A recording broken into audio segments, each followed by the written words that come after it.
What up, what up, what up? Welcome back. You already know what it is. It's Standing A Live. You're here with your host, Jay Ford, aka The Capo, as well as the DOC, aka Latourus. How you doing this evening, brother? I'm pretty good, man. Another fantastic Thursday on the air with some boxing aficionados. Definitely good to be here, man. Of course, we got one of our favorites on here. Man. Want me to introduce him? You introduce him? Yeah, no, I was going to let you do it. Right. You know what I mean? A friend of the show. We can get one of these. Yeah, you got to bring him in right. Malcolm Unmerciful Jones. He in here with his 20th visit to the show. If we was the Carson show, man, who would he be? Who was on Carson all the time? Shit. I was trying to see how old you know what I mean? I ain't that old, but shit, I was just thinking of stars during that time, you know what I mean? But the bottom line is it's somebody who understands how to use the platforms and how to get some exposure, you know what I mean? Win, lose, or draw. So once again, thanks to Malcolm Jones for coming in and kicking it with us tonight. No doubt. Before we really get into the show and get into his portion of the show with his interview, we would like to thank our sponsors, Nutrition Plus, your weight loss and fitness specialist. They can be reached at 317-525-7873. They're located on the west side of Indianapolis. Also, big ups to Says Boxing Academy, which is located on the northeast side of the city. They can be reached at sedsboxing@yahoo.com or by calling 317-538-1238. Once again, they have various workouts, regardless of what your fitness needs may be. So be sure to take a look at both those facilities. Also, big ups to our third and final lead sponsor, The Conceited Nobody, which is an entertainment podcast which airs on Tuesday nights at 8 p.m. Man, if you haven't checked out this podcast, it's something you wanna check out. It's good to listen to, you know what I mean? Like I always say, it's something that'll make you laugh and make you think at the same time. So be sure to check that out. It's available on all your various platforms, wherever you may get your podcast from. Also, big ups to our supporters, UBF Boxing, Glove to Face, the Ringside.biz, and all our prior guests, of course. And as we alluded to earlier, fans, we have a special guest in studio with us tonight, and Malcolm Jones. And we will, of course, talk to him about what's been happening in his career, past, present, and future, as well as breaking down the Clarissa Shields victory this past weekend over Marie Eve something or another. Don't have my notation right here in front of me, but regardless, we'll break down that particular fight as well. And then, of course, we're going to get into a little history, man. But before I do that, Doc, is there anything you want to add to that little mixture before we get this thing rolling? JC, you did a great job. If I add to it, I'll fuck it up. You see how we fuck with you without fucking with you, man. So let's go ahead and get into this segment of this day in boxing history. We're flashing back to March 11th, 1947. This was a rematch bout in between Manuel Ortiz and Harold Dade. This was for the bantamweight title, in which Manuel Ortiz came out victorious with a 15-round decision. I don't know if it was unanimous or not at this particular time, but the bottom line is he regained a title that he lost. I believe it was the NBA title at this particular time. Ortiz is a fighter who was inducted into the International Boxing Hall of Fame in 1996 and had a professional record of 100 wins, 28 losses, with only 3 draws and 54 KO victories in his particular stretch as a professional. Ortiz is also listed, you get this, fans, this is something I found very interesting. He's listed as the very first boxer on the online boxing publication and or record-keeping database, BoxRec. So I know that was kind of a quick spiel, man, and I don't want to harp just because we have an excellent guest here, but I do want to talk about, one, fighters that make it to 100 wins. I know sometimes we gloss over that because we've had a few fighters in terms of that we've highlighted during this day in boxing history. But when you think of a fighter hitting that milestone, and I'm kind of posing this question to both of you, does that have any significance at all, or is it almost just like a motherfucker fought long enough to get 100 wins? For me, it's significant in the fact that how often they fought in yesteryear, in the old school, in the old days. Like we said something last week, they was literally prize fighting. Like they didn't fight and then go to work. Like they fought and then went to work again with another fight. Right. So that's how come it was so many times, especially a lot of people I know with these older fighters, they was fighting like the same guy about 5 times. Yep. You know what I'm saying? So it's like I think that fighters from that time need to be appreciated more because they was the test dummies. You know what I'm saying? They didn't get the proper physical. It was proper for the time because people knew what they knew, but it was so much learned in them days, especially, you know, you going like 30 rounds. Right. Things like that. So, I mean, that stand out for me. What about you, No, Malcolm? it's kind of the same thing that Torres was saying. That was their job. You know what I'm saying? Like versus now, you know, the way boxing is just such about business, picking the right fight so you hold a certain type of record so you can get to the big money because you take an L, you take a couple losses, you know, they look at you like you ain't nothing. Them dudes fought everybody. Right. You know what I mean? It didn't matter. You know what I mean? They fought week after week, you know what I'm saying? Whenever show that was their bread and butter. So I think it's very significant compared to the way that the boxing industry is running today. I agree. I also think even with, like you're saying, to your point, Doc, them fighting often, you still gotta endure that shit. Yeah. You know what I mean? You gotta endure that traveling. You gotta endure those 4 or 5 fights in a month or 2 fights in a week type shit. I mean, that's a grueling schedule regardless of how fit you may be or how prepared you think you are for a moment, or like you saying, how hungry you are for that next check. You know what I mean? That's some shit that even boxers today, as much as they say, I'd fight every day if I could, I don't know if any of them are truly, really willing to put those risks together, like you're saying, especially when you put today's business on the other end of that. So, you know, I just found that interesting for Ortiz to be not only known for being the great boxer that he was. Let me add this real quick to that. A lot of people don't know that drug use was high in that time. And it wasn't as much as performance enhancement, but just to keep up. Because they had to take a lot of methamphetamine to keep their bodies up and active and stuff, man. So they was doing like double damage to their body. So it's tough, man. Yeah, like when we was in the amateurs fighting, just think about those ringside tournaments, national Golden Glove tournaments. I mean, you get to the quarterfinals, your body hit. Right. You know what I'm saying? You sore. You ain't so like you said, people talking about they'll fight every day. They could hell no. Right. No, that's putting it real. No, that's putting it real, man. That's putting it real. And fans, once again, that's this day in boxing highlight Emmanuel Ortiz regaining his bantamweight title, being victorious over Harold Dade in Los Angeles in 1947. The best of times was worst of times. Just think about that, man. This fight's so old that Martin Luther King was a little boy. You know what I'm saying? No, that does put some shit in perspective, especially because Martin Luther King is wrapped up in so many people's thoughts of history. You know what I mean? At least, regardless of if you lived that time or learned about him after. So that's a very interesting viewpoint to put that spin on it.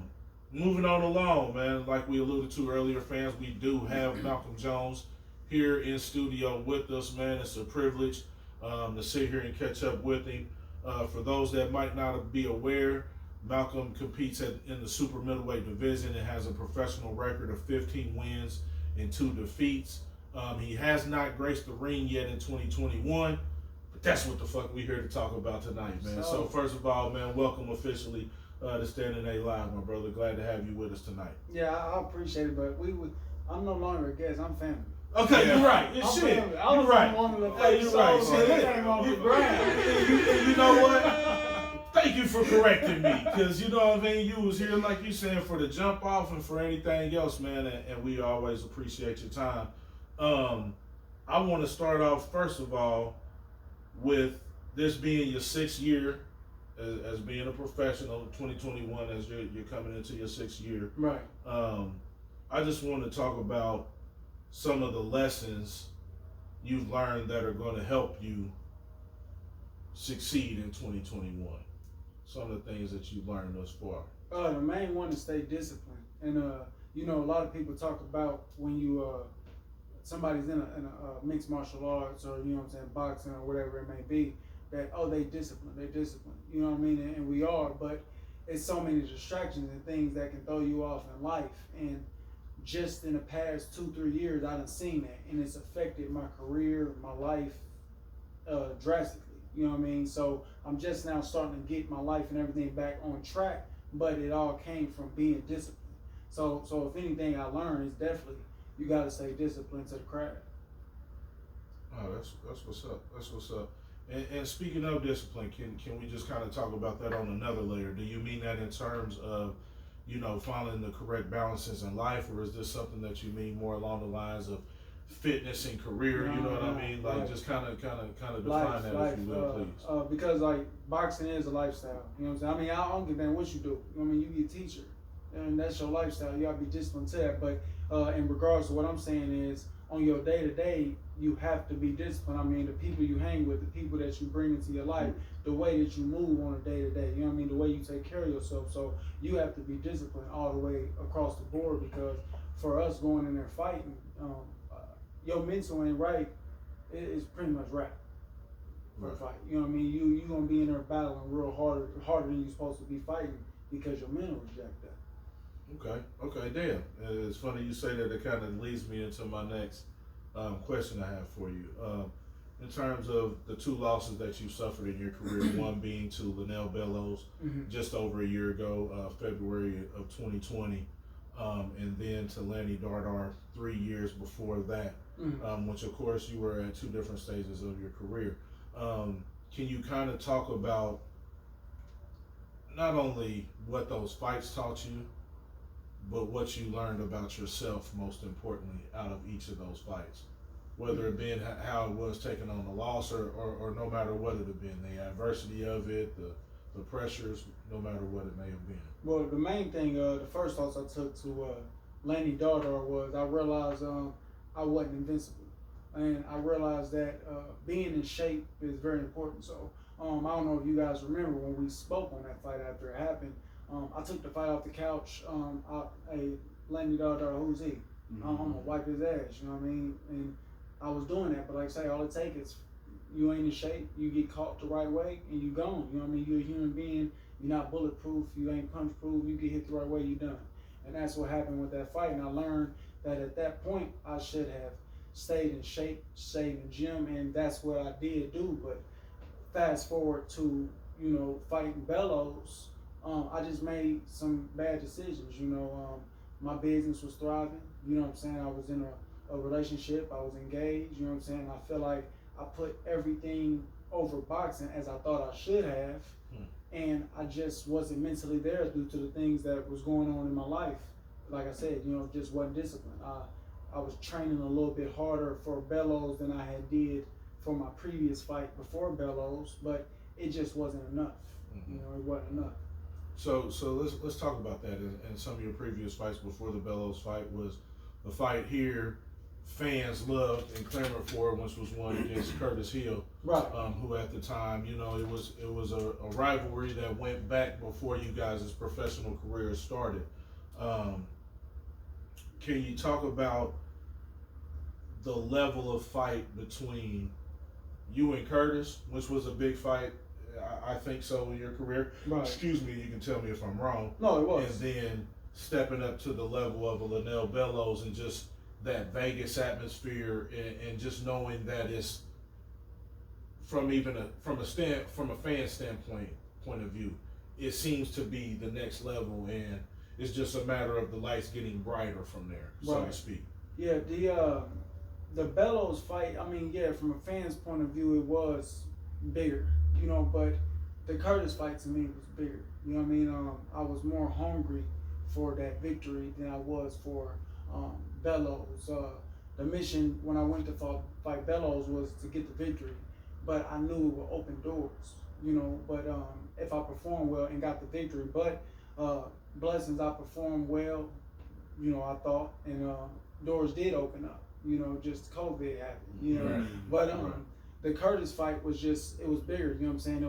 It was something online. You got bragging rights for the city, you know, we both talking our smack, we got a rivalry going, and the city coming out. So to me, that was bigger than going to Las Vegas and fighting on that stage against one on Mayweather Promotions. Oh, did you? Okay, because I'm about to say that really puts me right on my next thought. You know what I mean? In my next question, do you feel at times because you have a business that's successful and has been for a while outside of boxing, and not having some of those same financial pressures that some fighters have, whether they work at Walmart or they don't work at all because of COVID or whatever, they just one of those that wait around and fight or whatever. Do you feel sometimes because you don't have some of those certain financial pressures, I'm not talking about pressures in life, we all have those, but I'm saying financial pressures that some of these fighters have, that sometimes you may not press as hard during some of those down times, like in terms of drive or hunger, like you spoke on? Yeah, no, that's very well true. I used to think that I would just fought because it's something I like to do, and I mean that is true. But really, you know, when I was younger, I was fighting shoot because we were struggling, you know, and it was something that I knew, shit, I'm good at bumping, and I can make some money off this. Well, I started a business, and I didn't know the business was gonna go the way it went, and I was successful at that. So now I like to fight. I need to be in the gym, you know what I mean, because it's therapy, you know what I mean. But it was one of the things where I'm not as hungry, you know. So I found it where I go from running every day to I might run 3 days a week, or instead of running 5 miles every time, I might run 3. I might not do my wind sprints for 6 months like I'm supposed to because I'm not as hungry. And like say it take you to get humbled in these fights to realize, hey man, you got to go back to what you was doing before. Because if you don't, I mean, the money ain't gonna win me the fight. You know what I'm saying? Unless I'm paying for a bum and he ain't got no training, but the money ain't gonna win no fight against no dog. Right. No, I respect that. And let me ask you this question: with you saying that there's interest both ways and both have been good to you in different ways of your life. If you could pick one, if they was like, okay, we got a $50 million check, man. The $50 million could be in business, or it could be in boxing. Which way would you rather get the 50? Damn. You know, I never thought of it like that. I think you're getting the money either way you go. I think I'll take the boxing. And the reason why I say that is like that window is so small and it's the thrill really. You know what I mean? You know, you get a $50 million fight, that's big. You know what I mean? That's a thrill. I can always, even if I don't make $50 million in my business, I know how to go make money in business. You know, so I think it would be boxing because of the thrill. That tell me a lot right there about you, because when you say thrill, it tell me about the competitive nature. Yeah. Right. Like in my mind, I was thinking like, damn man, I heard you say boxing. Right. Because that's a man. Listen, because as a man in boxing, being that mano a mano, you know what I'm saying, where you just go in there, it's just that I'm really about to beat somebody up for $50 million. You know what I'm saying? That, and they want to see me do it though. They giving it to me. They want to see me whoop me. So I got a question. We talked about, of course, you was on our first boxing show. Right. You was on the first one, and you've been here on so many shows, and we done talked to you at different levels, after wins and after losses. Outside the ring, you done had issues. Damn. Issues that have affected you. I got lost because the thing was recycled. Issues that's done affected you inside and outside the ring. Right. And we talk about lessons being learned. Where are you at right now with lessons? Like what's one of the biggest lessons you learned outside the ring that affect you train or things like that? Cause I don't want to go into like what's exactly going on. We know you got issues and stuff that need to be kept personal, like that and stuff. But how has these things affected you in the ring, in your training? I mean, I can touch base very briefly, but you know what I'm saying. Like what I'm going through right now, I'm learning patience, and really I don't even know if learning is the right word to say. I'm being forced to be patient. Like, you know, a lot of the fans don't know, you know what I mean, the woman I proposed to when I fought her, you know what I'm saying, I've gone through things with her for a while.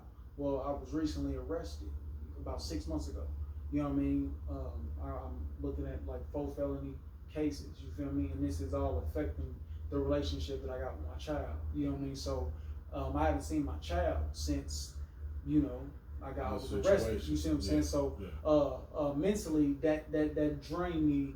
Like, man, like I didn't know what I was gonna do.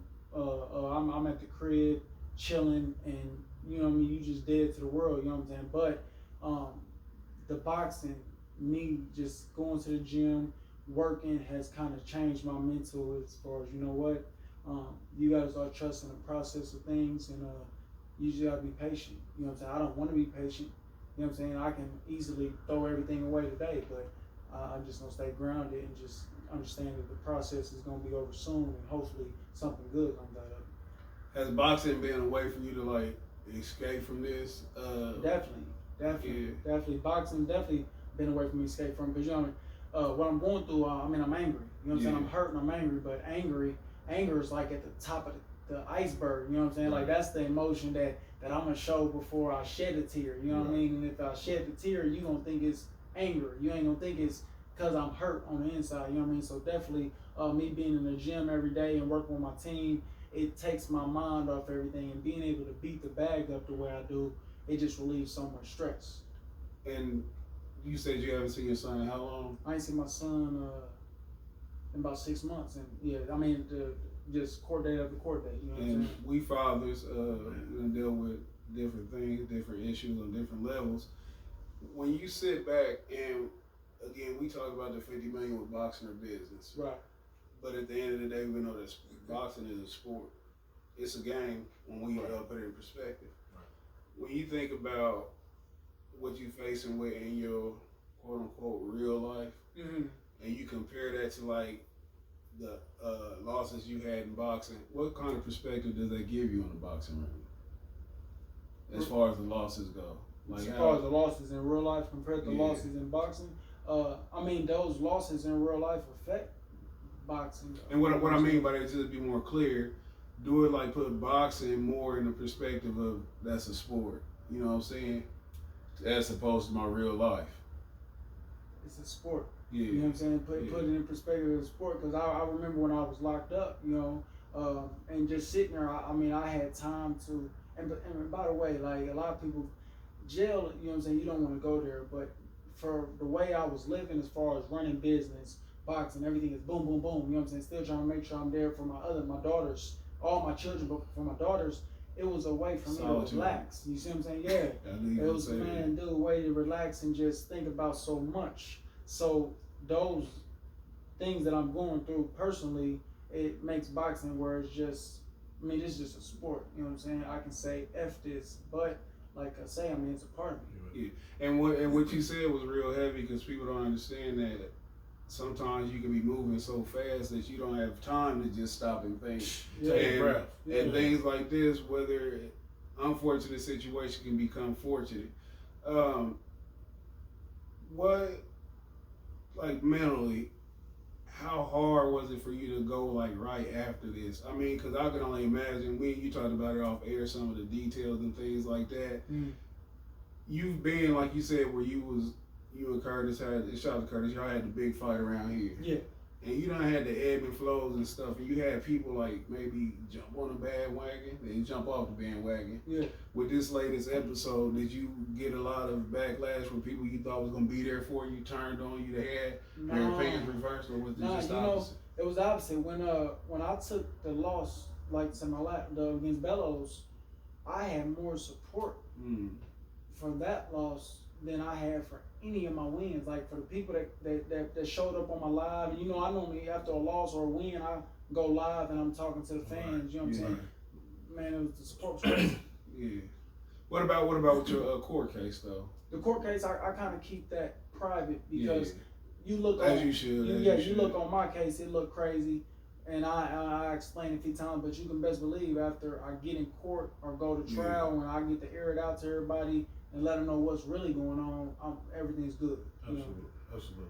And that kind of brings me to one of the other questions I had. You know what I mean? As we look at violence in every fucking city, you know, Indianapolis is really no different than any major metropolitan city right now around. And as being a professional athlete, you know what I mean? I'm just going to put it out there, not necessarily just a boxer, but a professional athlete. What are one of the lessons you want either to exude to the youth without any kind of verbal shit, or something you may tell the youth in terms of a life lesson or a professionalism lesson, just something that you would hope kind of resonates with them, or something that they kind of take in as they grow into young men. Is be true to yourself. If I could tell anybody that, especially the youth, is be true to yourself and do what make you happy and do what you know is right to you. You know, it don't matter what your friends say. Peer pressure is a mug.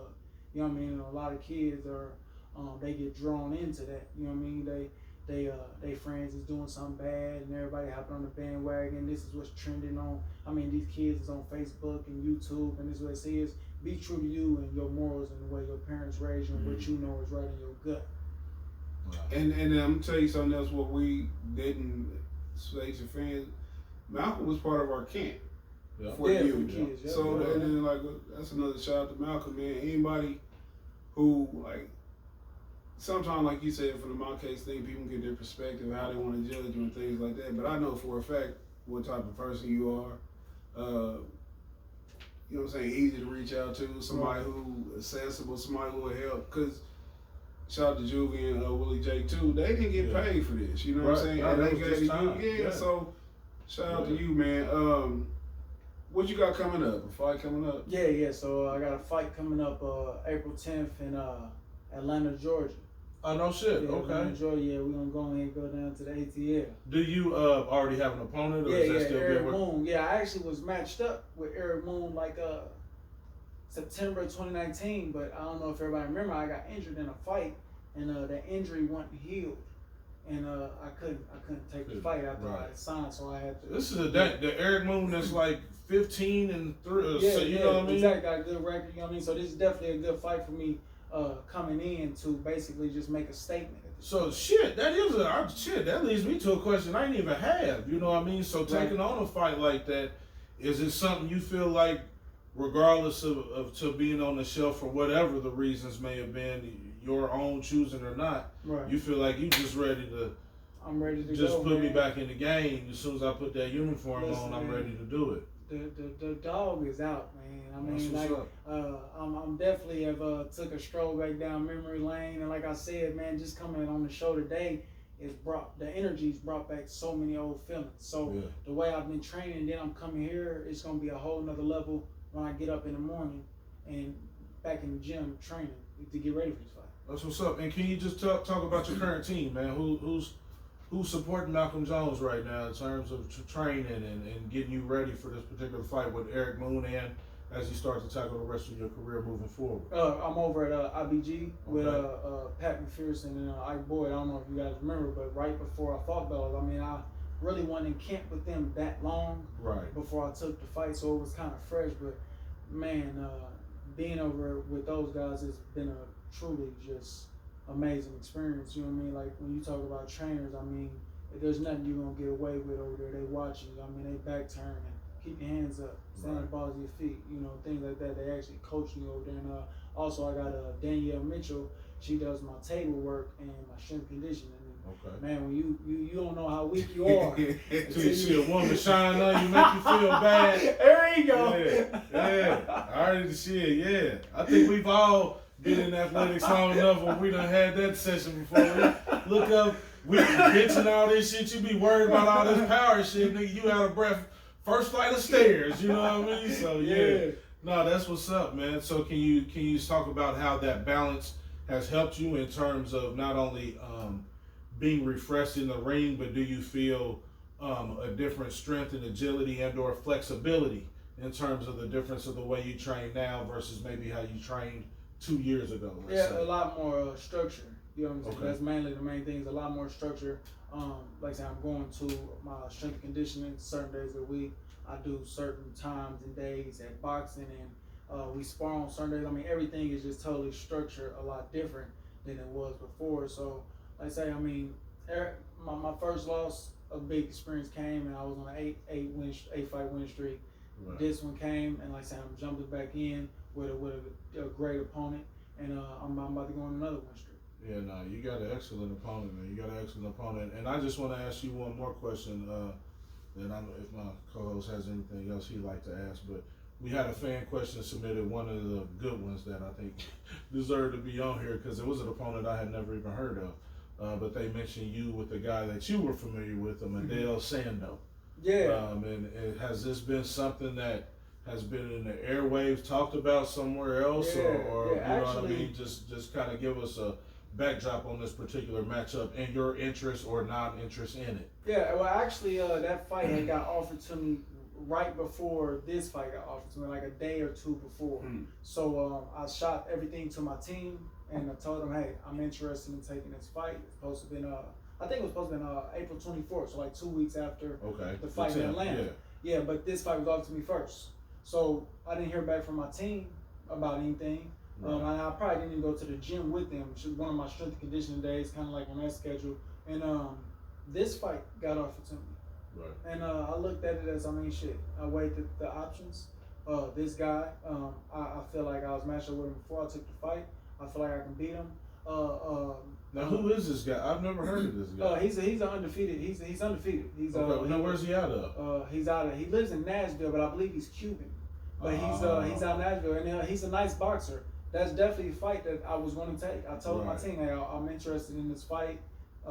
Let's take it. I sent them the footage so they can look it over. I just never heard nothing back from my team at that time before I took Eric Moon. So just to answer your question there, fan, I can't remember his name. I think it was Charles or something. Charles, if you're tuning in, there's your answer. There is interest in the fight. It's just a matter of timing and positioning at this particular time, and maybe after Mr. Jones secures this win against we're gonna beat the Young Cuban. Moon, you know what I mean? We get some of them Cuban steaks with the beans and the rice, you know what I mean? Yeah, definitely. With the beans and the rice, shit. Man, I forget what they call that shit, but I love that little meal, that little combination meal they got. I know you ain't big on steak and shit, but that'd be my shit right there. I don't have anything else, man. I had pressing to ask the champ, you know what I mean, in terms of that. Other than what's your biggest goal that you would like to conquer in 2021, whether that be fighting a number of times or, you know, what does that look like in terms of your biggest goal for 2021? Oh, my biggest goal really is just get structure back in my life and just regain that full fire for boxing. I do want to fight about 3 times this year, but the overall goal is just to get back to my son.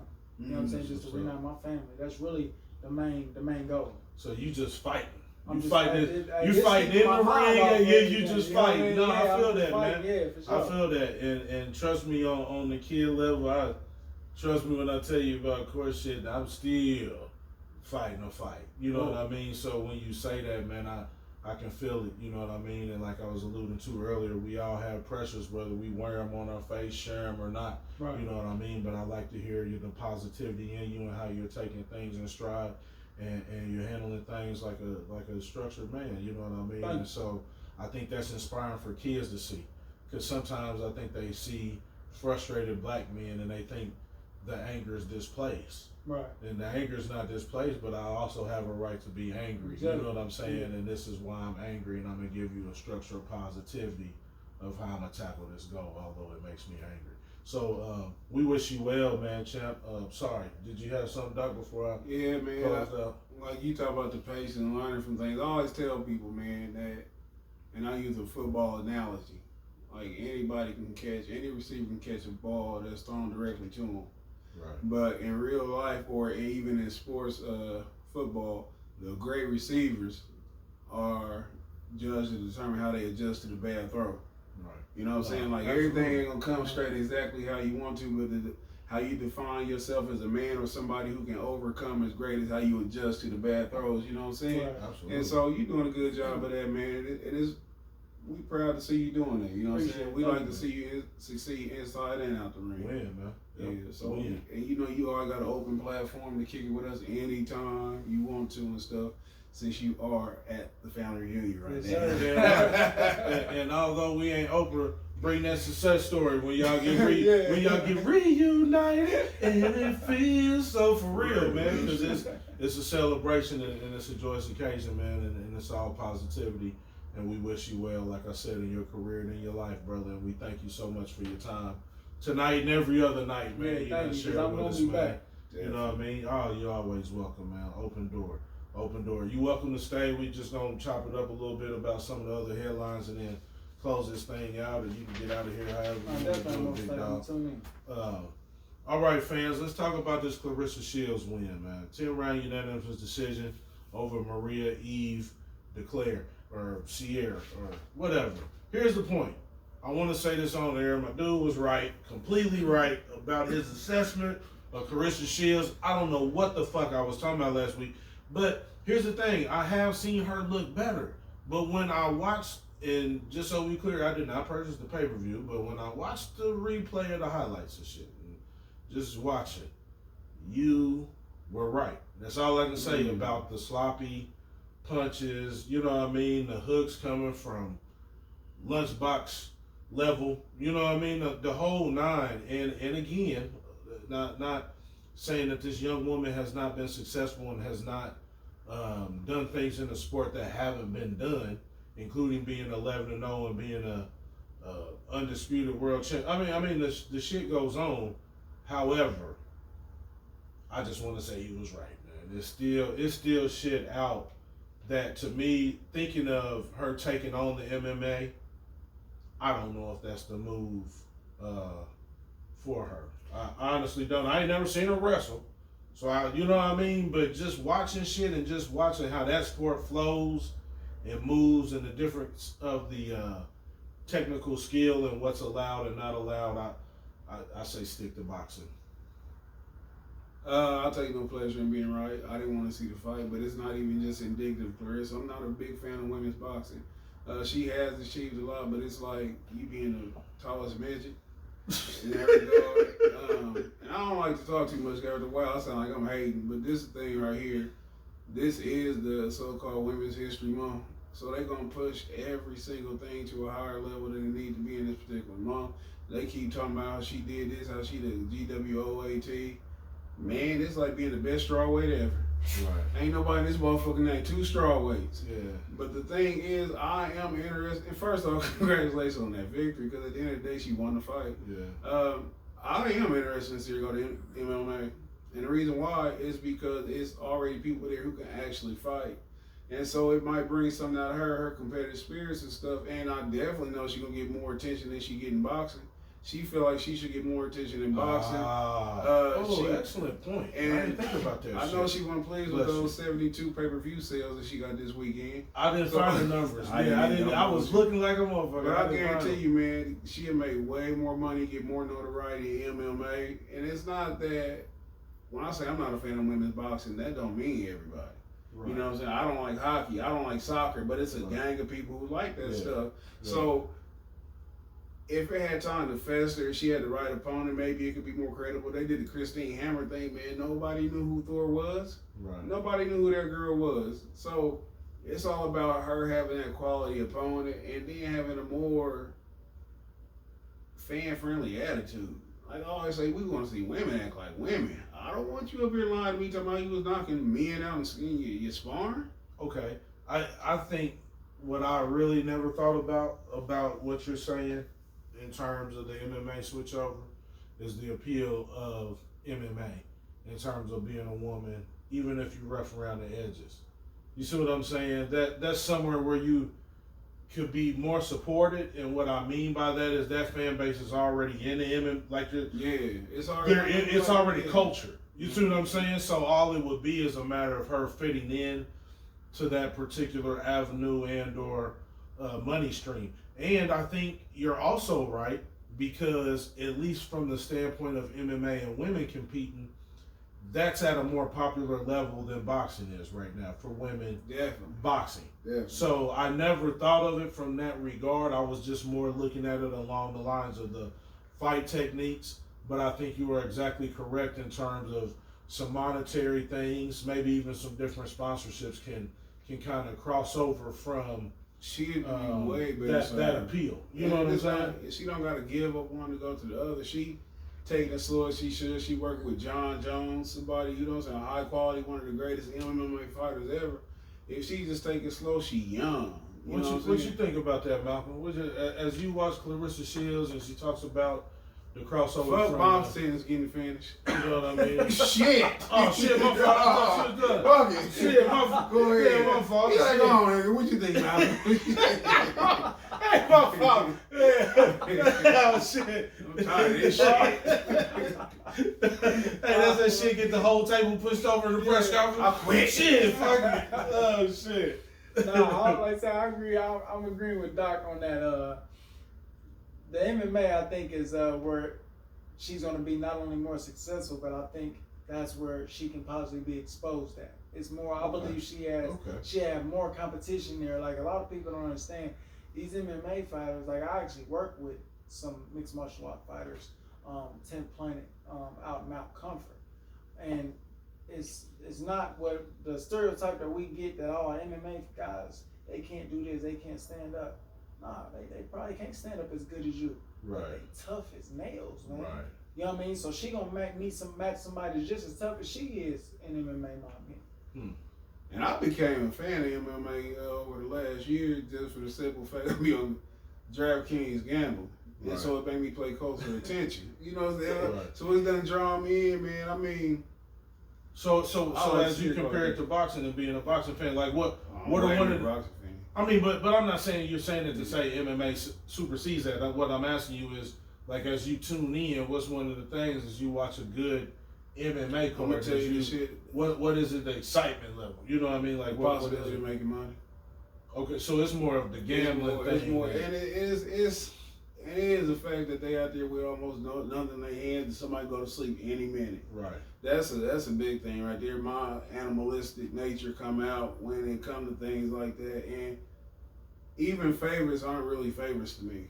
You know what I'm saying? Like it's, I don't know. And then the structure, it's structured way better than boxing, but that's a whole nother different show. So yeah, That's what's up. as far as the leadership, you know what I'm saying, the hierarchy and the way shit trickle down, the commission, all that.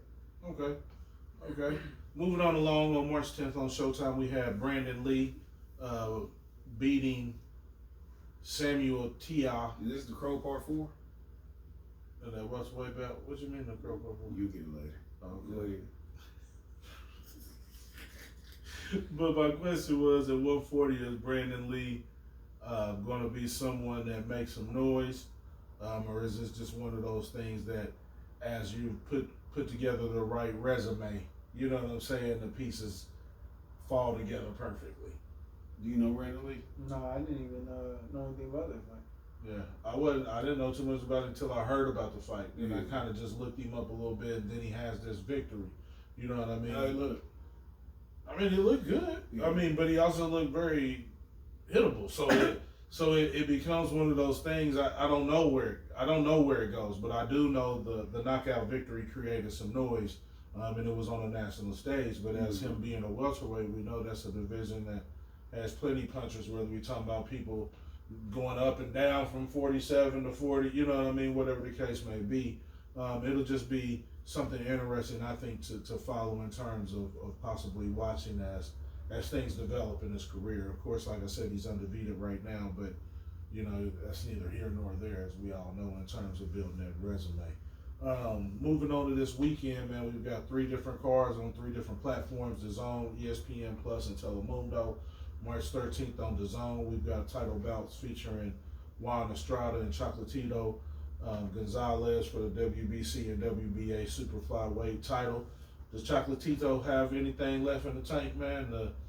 You know what I mean? Do that in that particular fight? He do. He looked good at last fight. Mm-hmm. I think he wins this fight. I think he has one of them flashbacks like you talking about the energy and just remembering what he does it for and who he was, and everybody knows what he did. You know what I mean? Then on Showtime we have David Benavidez taking on Ronald Ellis. This is just super welterweight action.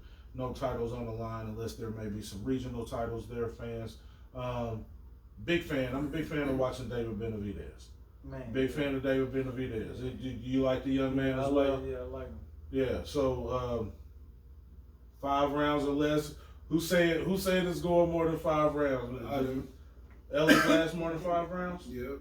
It is. Ellis an undefeated fighter. He hasn't fought anybody to the level of Benavidez, but he'd have been in ring with some decent fighters like Corboa. He himself, lost one fight, but I don't think he's gonna come in there and lay down. Benavidez, he kind of let me down this past week. He out here calling out Charlo. Yeah. Which, I mean, it's within the range, but you at 168, he at 160. It's a fight that I wouldn't mind seeing. Charlo to fight fucking Canelo. You know what I'm saying? Everybody's that's gonna be the chase. You know what I mean? But Benavidez, he nice. I won't take that away from him. He said he want to fight Plant, Charlo, and he said he want to earn the Canelo fight. But I'm gonna tell you where his money fight is if he don't get the Canelo, it's gonna be that Berlanga. Ooh, that's his money fight. Shit, I didn't think about that. That's a fight down the line. And what made me think about it, because the dudes you gonna go beat up in Atlanta, he just got stopped by Berlanga's last fight. So you gonna see what if he still got the heart to be in there. Like I told you, I got matched up with Berlanga twice. Did you? I accepted. Wait a minute, Moon just fought Berlanga? Just fought him. That was Berlanga's last fight. Yeah. I thought Berlanga fought the ball head dude his last fight. No, that was he fought the dude I lost to. Oh, you talking about Bellows. And then I thought he fought the light skinned dude the next. Then he must have fought after that. Then Moon, what y'all saying? But Moon got hair. I'm talking about the dude he stopped. That was Bellows, man. No, he stopped Bellows. Then he stopped another guy that he was a good sparring partner for like 9 motherfuckers they named. And then he stopped him too. So then he must have fought Moon after that. Maybe. You know what I mean? Either way, okay. Okay. I didn't know that shit. Would that be a fight that you see yourself winning? What's that? With Berlanga? Yeah, I accepted it twice, but I'm glad the fight didn't happen. I accepted it both times. But it was just... At 68? At 68, because first time I accepted it, he was moving up from 160. But they changed the weight on him. So the fight wasn't going to happen. Then the next time the fight came about, the person who matched the fight was playing with the paper. You know how that can go. So that was right. He New York based. But it was blessings because for one, I wasn't ready to take that fight, and that man he has power. But I have saw some keys to beat me. Thing is, you got to execute. You know, it's one of the things backing him up. Yeah. I mean, if he comes forward. Oh, he comes straight he's the one forward. And he don't mind dropping his hands. Yeah, exactly. Because he got you scared. Because he just figured you watching that right so much. Exactly. You know what I mean? And he throw that right hook so good. Oh, man. It's slick. It's pretty slick. It's pretty slick. And like you saying, he's little. Man, but I mean slick in the sense it don't look like like he ain't muscling. It's flowing right off his shit. This like, ooh, shit, that motherfucking thunder. Yeah, man. Anyway, real quick, let me say this. I think they moving him right though. Berlanga? Yeah, you don't go super fast with him because he getting them knockout, but he do got things to work out. He only 23 years old, and I'm gonna tell you who I always say they fucked up with how they moving was the I can't think of his name, the Mexican dude who he a golden boy fighter. He was fighting that middleweight. No, middleweight. He fighting middleweight. Hell yeah, I'm gonna pull him up though. Wait, you talking about the Olympian? Is he? No, he a Mexican dude was the Olympian. He young as hell. He like 20, 21. He just had a tough fight with the dude from Ireland. Man, I hate that because Maguire. Okay. You know what I'm talking about? Jamie Maguire. Yeah, Jaime. Yeah, Jaime. Yeah. I know exactly what you're talking about. Yeah. They moved him way too fast. Now he in no man's land. But the reason I think he's in no man's land is one of the things that Malcolm talked about earlier about just the bullshit of what can happen sometimes when you take a loss. Yeah. So he was on fire. He was the hottest fire. So now we're saying he's so shitter. He been shit though. I mean, but I'm saying you saying that not you personally, but I mean them as a team or whomever. You saying he's so shitter you can't get nothing together out of him no more? You see what I'm saying? You saying he already crashed and burned?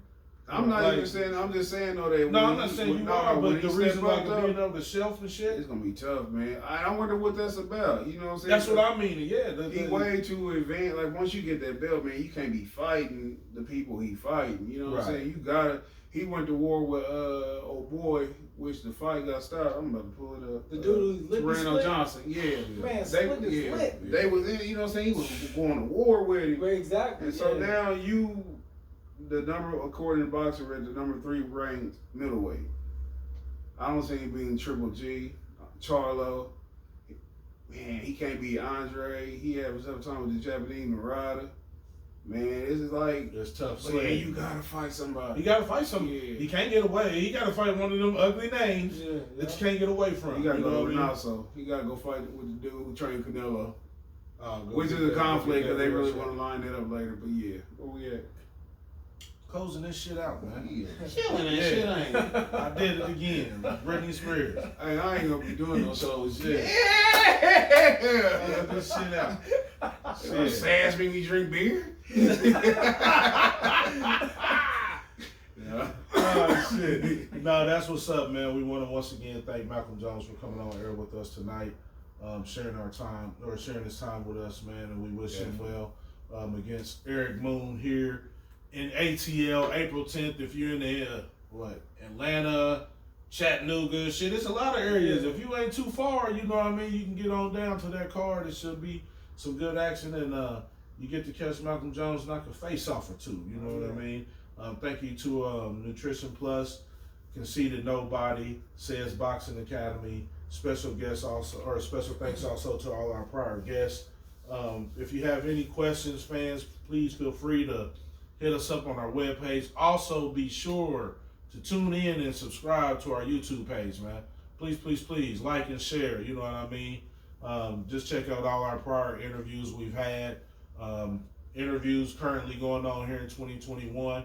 And again, if you want to get featured on Standing A Live, please feel free to contact us. And we will be glad to set that up, time permitting. You got anything, Big Dog, before we sign out? Nah, man, shout out to you for organizing the show like you always do with our notes and stuff. Shout out to Malcolm for coming through. At the family reunion. When he come, I'm start titling this. Hey, the family reunion, it's a family. I'm so glad that he caught me out here with my letter spelling ass. I almost spelled Malcolm and them. Malcolm and them. It's Malcolm and them on the show. Yeah. Malcolm, before we get out of there, man, just let the fans know where they can follow you, all your social media handles, all that good shit. Oh yeah, Instagram, Unmerciful _317, and Malcolm Jones on Facebook. Not Mike Jones. Yeah, Malcolm Jones. Not who, but him. All right, man. We'll catch y'all next week. It's Standing A Live. Peace.